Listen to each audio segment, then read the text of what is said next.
everyone, welcome to Lathe and Loom. My name is Cher, and on this channel I am just documenting and sharing and building community around my crafty fiber adventures. So a little knitting, we will see a little weaving today, a little spinning will be in this episode. So hope you have a project in hand and a beverage, depending on what time of day it is and your preference, and can settle in for a little bit.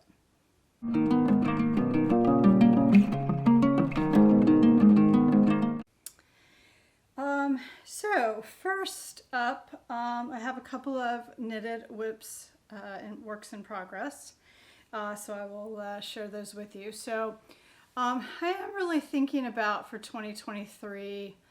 Look, I'm not going to commit to de-stash. I'm not going to commit to not buy fiber. That's just not realistic. But what I do want to do is be rather intentional about my knitting. So I am going to, as you saw, I think 2 episodes ago, I did a whip run through, I guess, to look at all the works in progress that I had on the needles. And frogged a couple, but most of them I want to finish, and I want to be really intentional about trying to at least get one done before I cast on something else. Now, yeah, no promises, but that's kind of where I'm headed, and I would like to stick more to garments. I say that, but I did get distracted in December when I should have been finishing my Stephen West Twist and Turns. I was gifted, my birthday, which is around Thanksgiving, I was gifted an Advent set from Emma's Yarn. So it's a mini skein set, fingering weight, and by my husband and kids. So there was a pattern called the DaLuxe Shawl by Nelkin Designs. Everything that I talk about will be linked in the show notes below. Also links to my projects on Ravelry, and if you have any questions or you're not accessible to Ravelry or you're just not on Ravelry, you can also find me on Instagram, contact me that way, or leave a comment below. I do respond to all of my comments. Anyway, back to, so this is the Advent set as after it's open. So you can kind of see it's a really pretty both warm and cool gradient.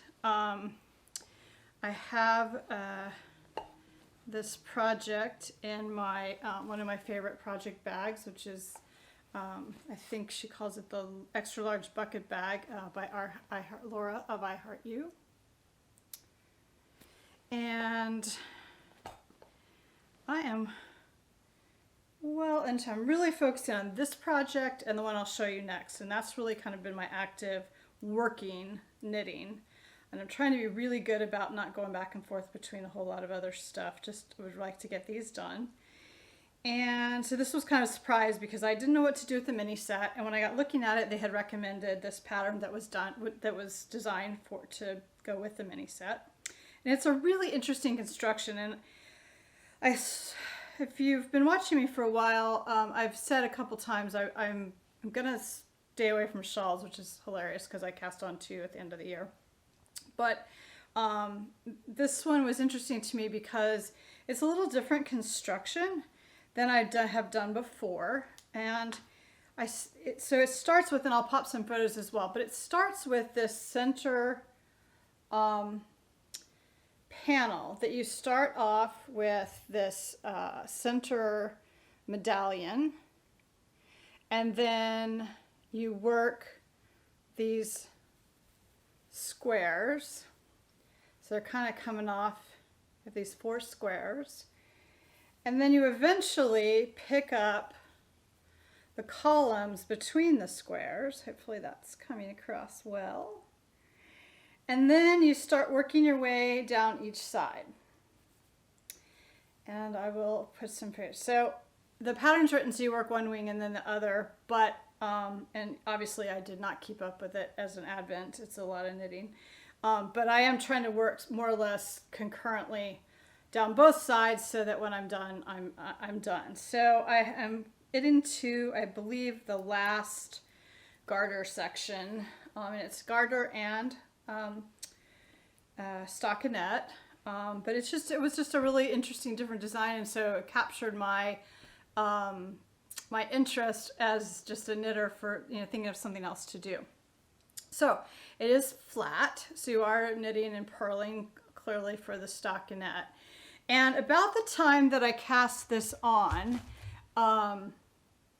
Irina of Fiber Chats had a series of shorts through December, and she had posted knitting, and purling, I believe you actually would call it Eastern style.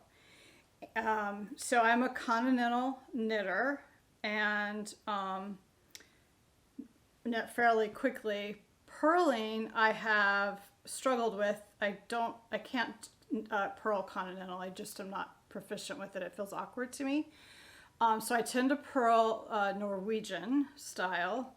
And then over the last year or so, I've started purling more Portuguese style, where you use the knitting pen. And I believe there's a reel on my Instagram. I know there is. I'll try to link it below if I can, of me purling that way. So that's fairly efficient.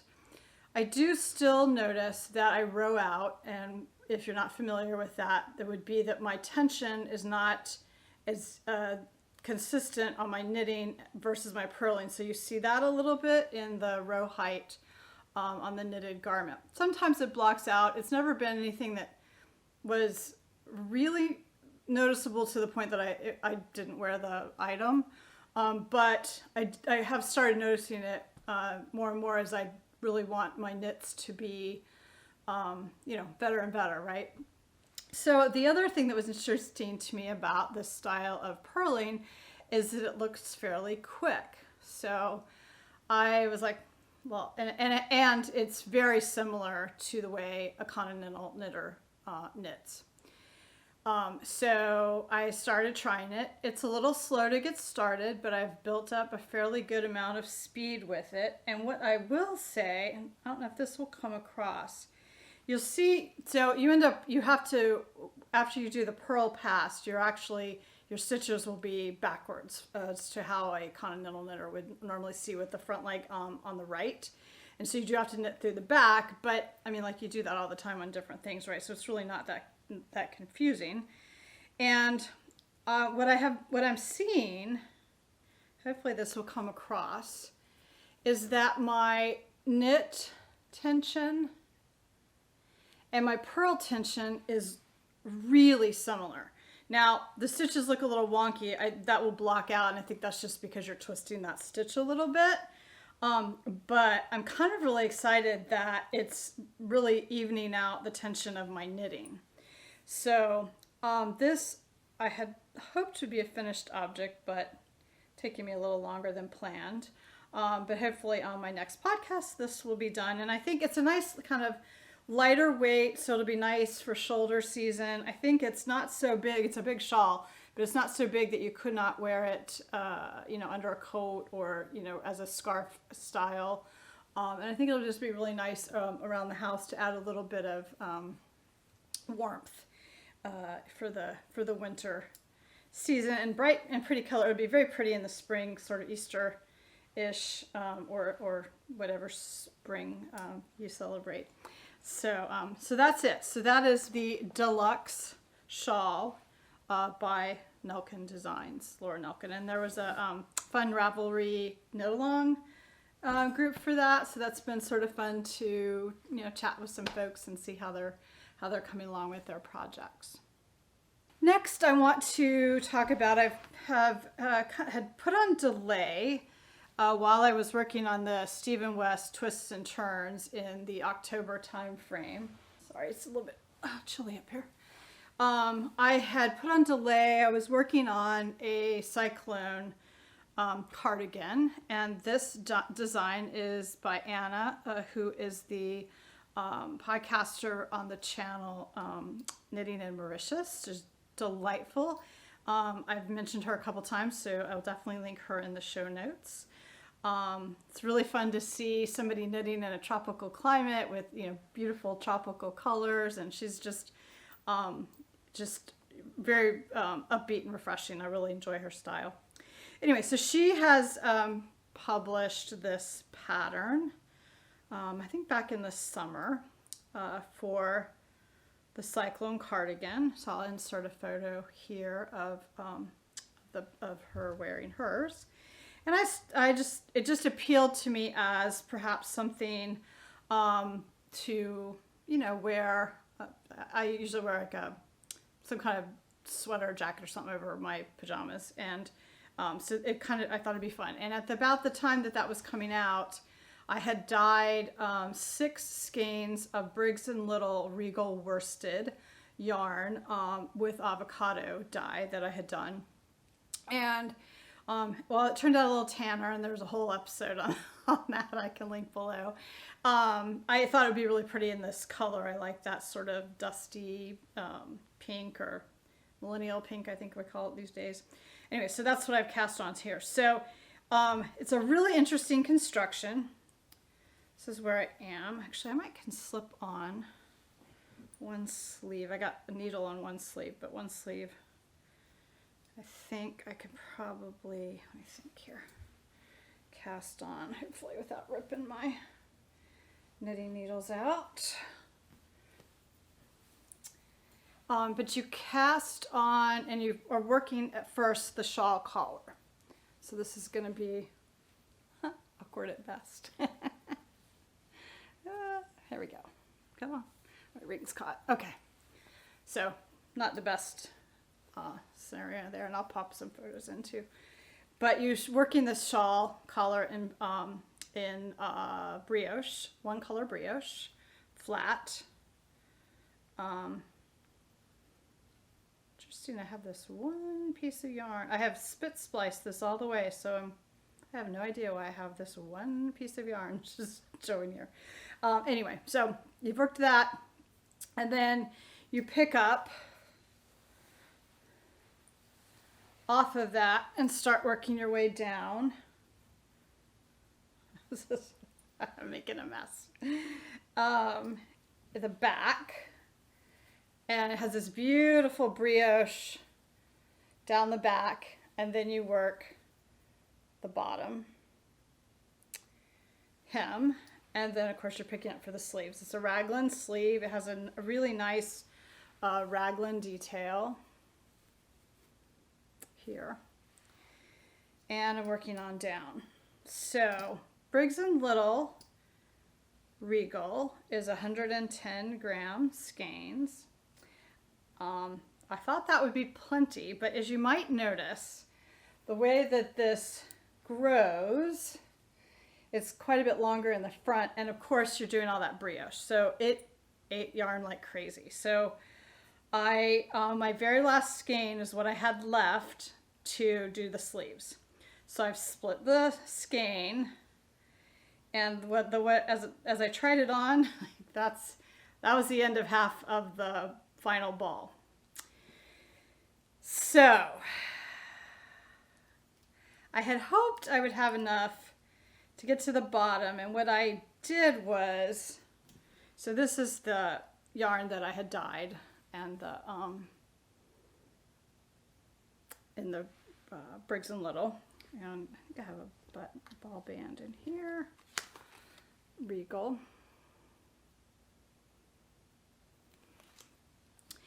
And I had an old batch of avocado dye that is much prettier, really the pink I had wanted. I had enough of that I've split that into two, and I had hoped I would be able to get enough to the bottom, do this in the back of the brioche, because it's a brioche cuff. But I don't really want them to be shorter sleeved, so I'm holding on to this. I went ahead and went back out to, so I am located in the eastern coast of the US, in eastern North Carolina. And so the supplier that was introduced to me for Briggs & Little is Maritime Family Farm up in Maine. I'm hoping I'm getting that correctly, and I'll link them below. So I have gone ahead and ordered, I think I ordered a gray. I'm now not remembering what I ordered. I ordered it Monday. A gray, thinking that what I'll do from here is I'll pick up and I'll start and I'll narrow down a little bit and then do a longer brioche section to get the sleeve, the length that I want. And I think I'm gonna put a lifeline in, and I'm gonna try using this in the background so that I have a little bit of that color running in the back. May or may not work, but it's not that much knitting, and if I have to undo it, I just have to undo it. I actually really like knitting the brioche, so I find it very soothing to do. I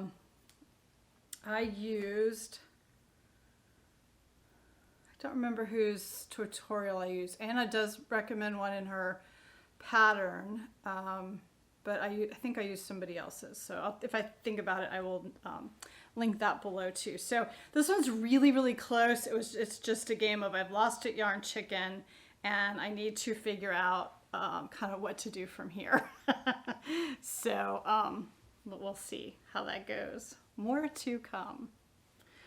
So those are the two main knitting projects that I'm really focusing on. I want to get them off the needles. I'm dying to cast on a cardigan, a pullover. I have several dancing in my mind. I've been wanting to do the Tin Can Knits antler cardigan, boy, I'm hooked on a cardigan, antler pullover. So I have that, and I have some Sestari yarn that I've got kind of reserved for that. So I'm not sure if I'll cast on that one. I have several batches, yarn quantities, sweater quantities of Knit Picks Wool of the Andes that I'm thinking I might do a Felix or just a simpler raglan.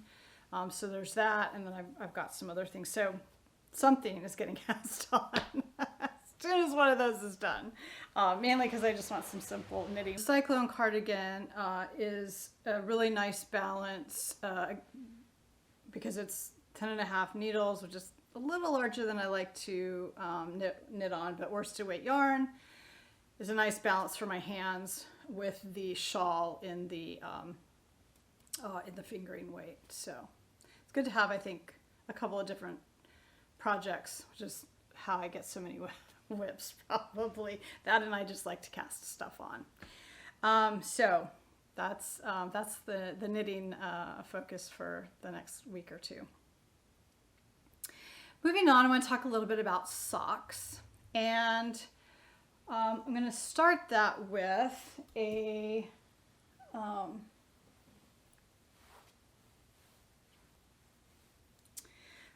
finished object, and I have been busy on I have a circular sock machine. I have an Earl Bacher Gerhardt, and I had this pretty yarn. I believe this is active yarn, and that I have produced a pair of socks fresh off the blockers.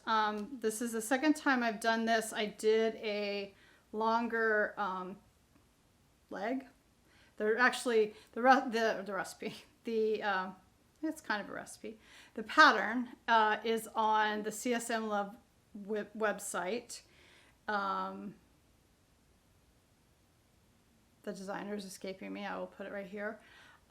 These are called hung hem mock rib shorties. So it is designed to be much shorter, and I just wanted a little bit more leg, and so it has this nice hung folded hem here, similar to a folded hem when you hand knit.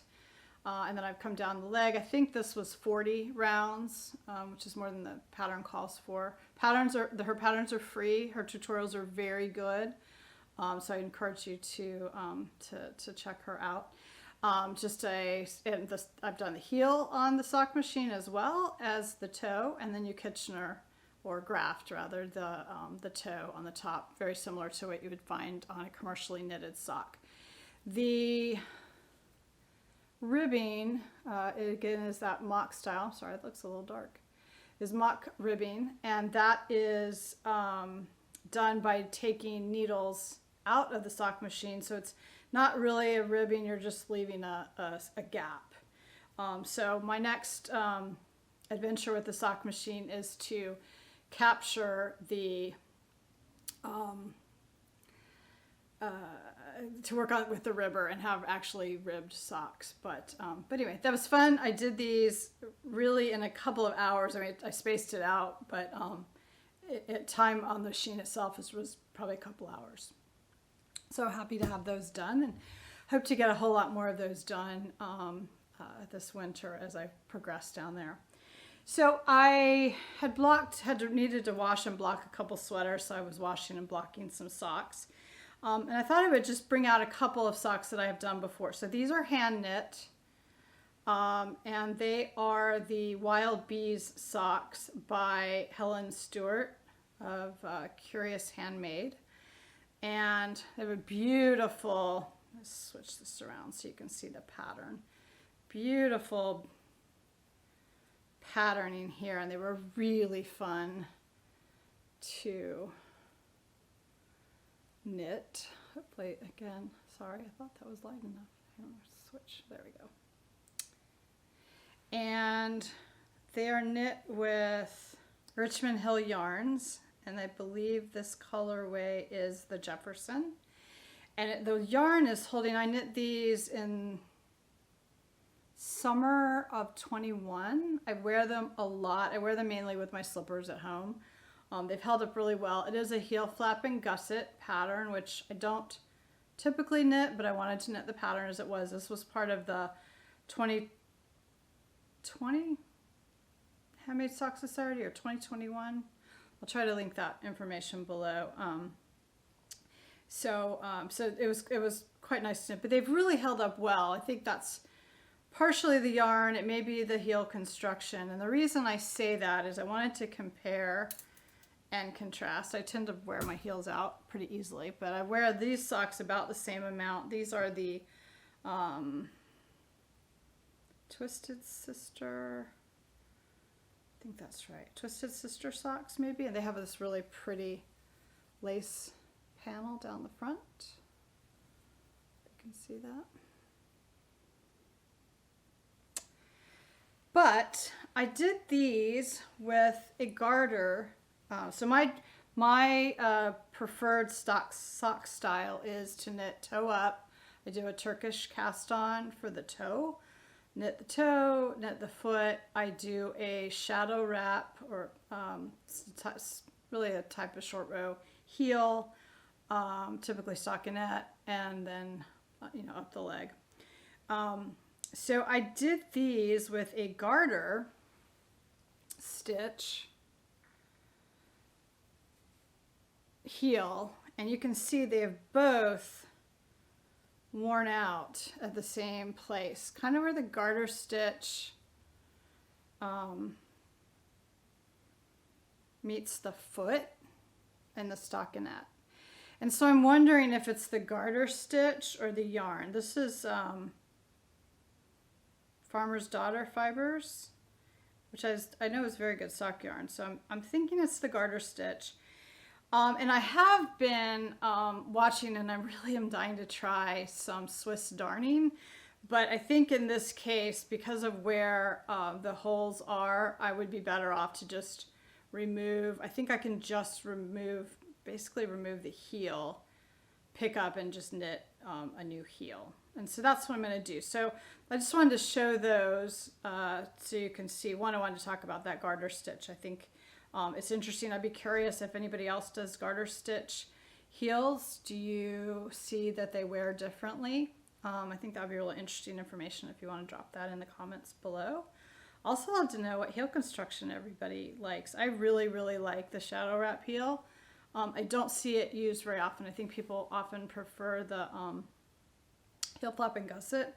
I just find that more tedious than I want to do when I knit a sock. But I think it's maybe it's what you learn. I taught myself, and that's how I learned it. So maybe that's just my go-to preference. I've never really used a pattern except for on a couple of pairs.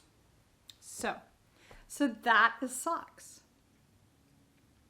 I'll stop a second before I move to the last two sections to just talk a little bit about what I'm wearing. So this is the Happy Shawl by Cheryl and Wartman. This is the first real, I guess, non-accessory knit I did. The yarn is Selkirk worsted by Fleece and Harmony in Prince Edward Isle. You've heard me talk about them, I know, a number of times. The colorway, oh, I should have looked it up. I know this is oyster, can't remember this gray, and this is bramble, the main color, which I love. I will insert some photos of kind of yarn and knit in progress here. I really, really loved this knit. This actually, I think, is responsible for dragging me down the fiber spinning from fleece rabbit hole, because I have a long-term project. Some of you might know, I've showed it early on in the podcast. I'm spinning up a Jacob fleece that I want to do my own half shawl on. So this pattern is really a nice relaxing knit. You knit a center garter. It's a square. So if you're not familiar with the hap shawl, and I can't show it easily all here, but the hap shawl, it's a traditional, I believe, Scottish style of wrap, and often used to wrap, swaddle a baby, or be worn as a shawl. So obviously in its square form, it's kind of a very large lap blanket style. And then to wear it as a shawl, I just fold it in half and drape it around thusly. So you get this double layer of squishy garter goodness. And then, so after you knit this very nice garter, and there's lots of different ways, of course, to do it, you have this beautiful lace edging. So typically there's some, for a hap shawl, there's some manner of fancier lace style edging and then a plainer center. But this Shetland style shawls, of course, often are in that very fine lace weight, and they're beautifully intricate. So as I dive into that project, I'll talk more about the history of the hap shawl and put some photos and stuff. There's a few good resources out there. But anyway, this is what got me into knitting, I think more than anything else. So it was a really fun style to knit. So that is the Happy Shawl by Cheryl and Wartman. And that pattern is available on Ravelry. Also, I bought the kit, I believe, from Fleece and Harmony. I'm trying to remember if I brought the kit. I did buy their yarn. It's wonderful yarn, the Selkirk worsted. I love it, love it, love it. But I think it was a kit that I purchased for the shawl, and I did the larger version, and I actually even added a little bit to that just to get a little bit more size out of it. So I really enjoy that pattern. So I want to introduce a new segment, I guess, maybe for 2023. And I'm not going to talk in detail here because I'm going to do a separate episode. I am starting to do a breed study, and with the emphasis on learning how to spin with a supported spindle. So I have purchased a 12 breed sampler of different types of combed top fleece. So 12 different breeds, and what my thought is that I will focus on one of them a month and talk a little bit about that sheep and hopefully improve my support spindling, and then kind of just give you a little information about some different sheep and fleeces. Lisa of Soulful Spinning is doing some as well. I think she's doing one every week, though, so much more aggressive than mine. I highly encourage you to tune in and take a look at hers as well. She is being very orderly about the families of sheep and kind of how she's presenting it. I have been less so. I just randomly picked one, so that's January, and put that one February, and so I'll kind of like run through the year in no particular order. But I am doing the first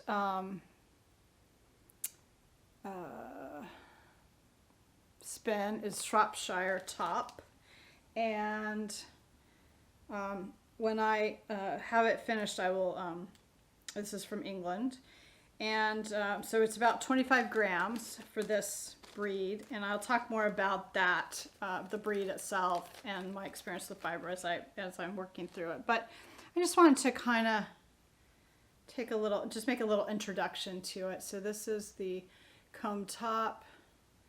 I think I'm finding, as I imagine several of you all, I don't think that's focusing, hopefully.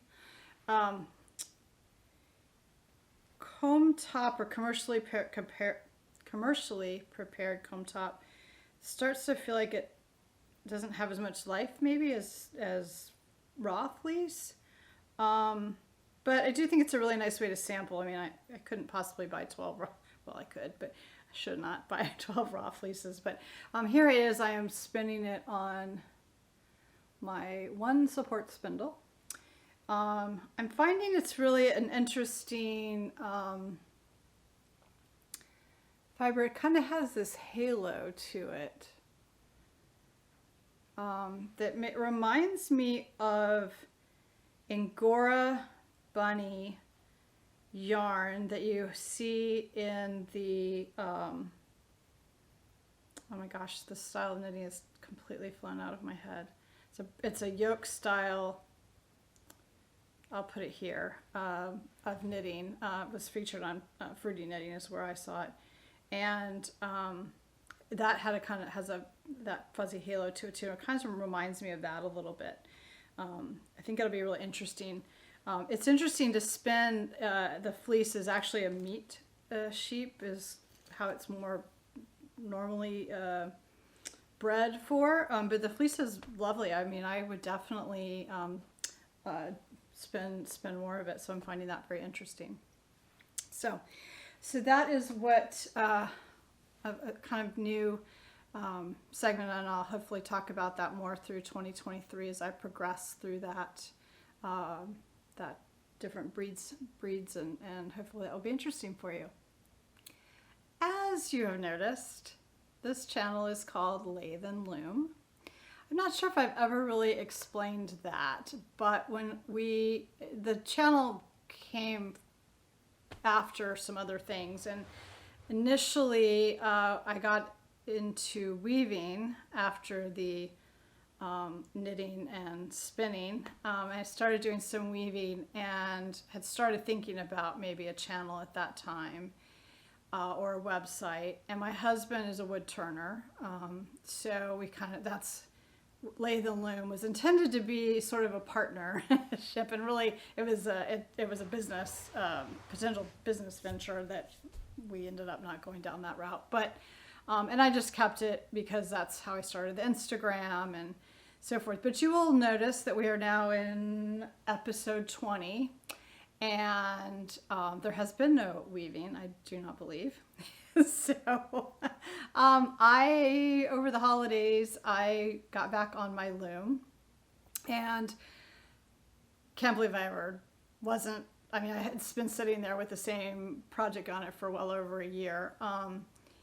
Anyway, I really have been enjoying getting back into it. So I filmed a few segments just to kind of give you a little introduction to Jennifer. Jennifer is my LeClerc Colonial floor loom. It's an 8-shaft, or she is an 8-shaft loom. I am the third owner. So in the tradition that was explained to me, the loom carries the name of the first owner and has been passed down. So I purchased it from a lovely woman up in Virginia, and brought it home and assembled it. And my husband is such a wonderful fiber spouse. Our loom is where most people's breakfast table should be.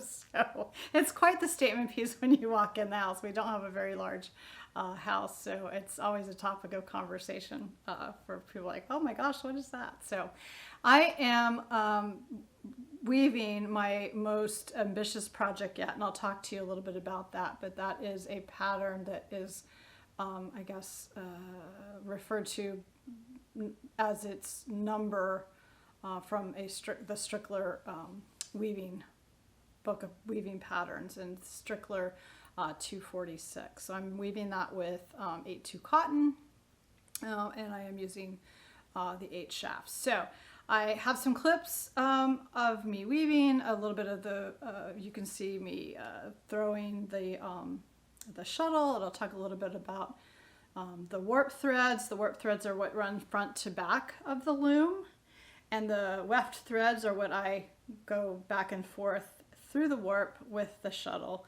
to weave the pattern. So hopefully you'll find that interesting, and I will insert those clips here, and I'll be back in a few. Here, but this is Jennifer. She is a 1976 LeClerc 8 shaft Colonial, and I started these towels for a Christmas gift. These is 8/2 cotton, cotton thread, cotton yarn. Started this for a 2021 Christmas gift for my daughter. It's going to be hair towels, and as it's January 1st, 2023, you can see I haven't worked on it in a while. I actually, I haven't really sat at my loom probably, I don't know, 6 or 8 months, and I really don't know why. I sat down today thinking I really want to have an intention for 2023 to be a lot more thoughtful and balanced in the various crafting, and I really like everything that I do. I just tend to not be particularly rigid about it, and I don't think that's really going to change, but I do want to be maybe a little more balanced in the different crafts. So anyway, so here we are back to the loom. So I am working on a pattern that is by, it's out of the Strickler book. I will put a reference, I don't have it on here, I'll put a reference in the show notes. And this is Strickler, so it's a compilation, I guess, by Strickler. This is a number 246 in that book by Margie Thompson, or this was woven by Margie Thompson, I guess, the sample here.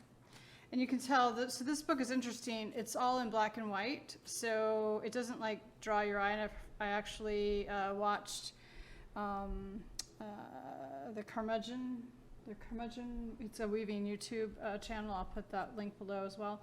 And he was talking about, he always passes this one because it doesn't look interesting. I had seen it in color, and I think it just looks stunning. There's a length of warp for 2 towels, 2 full, like bath size towels on here.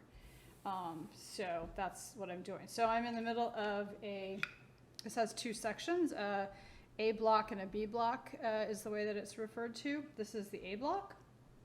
And I am 8 picks into 24 on this blue color. So this is my, these are the warp threads. They run front to back of the loom, and I'll tour a little more later. And this is the weft thread that I'm throwing back and forth through the heddles, which is this part of it here.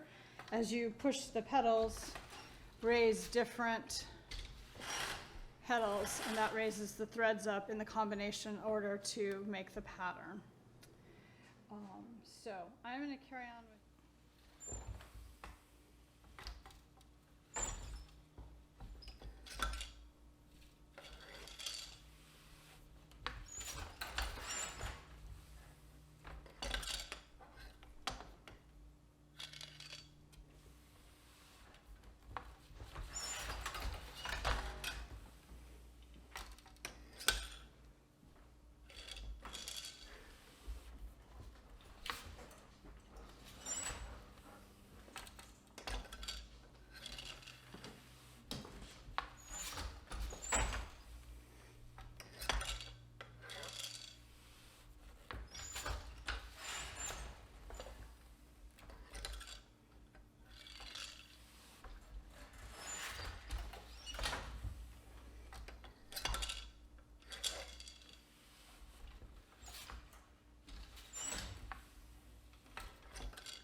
losing the light here, but I thought I would just give you a little tour, kind of front to back. I'm getting ready to change, pull the fabric forward.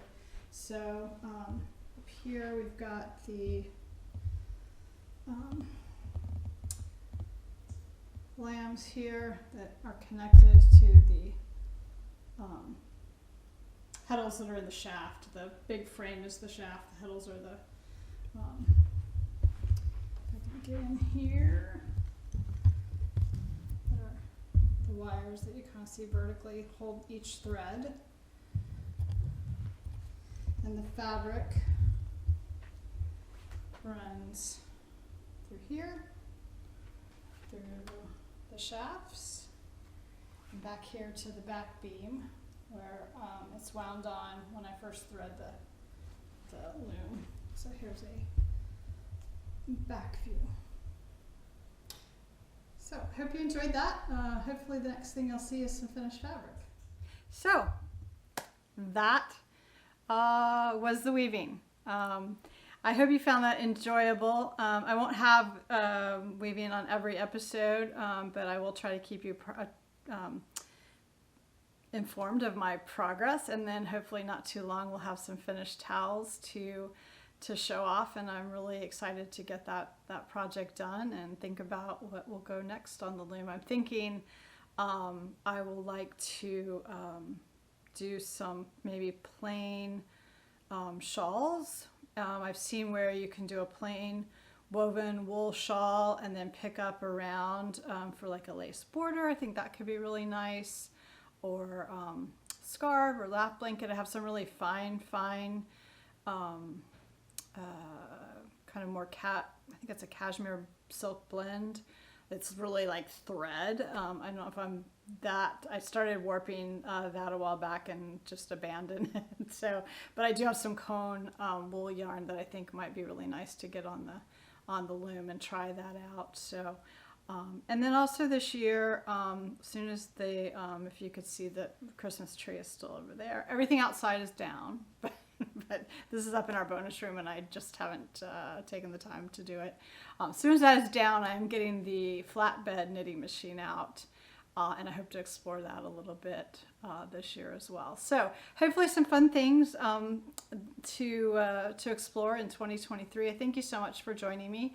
And I wish you happy knitting, spinning, dyeing, and weaving. Thanks, everyone.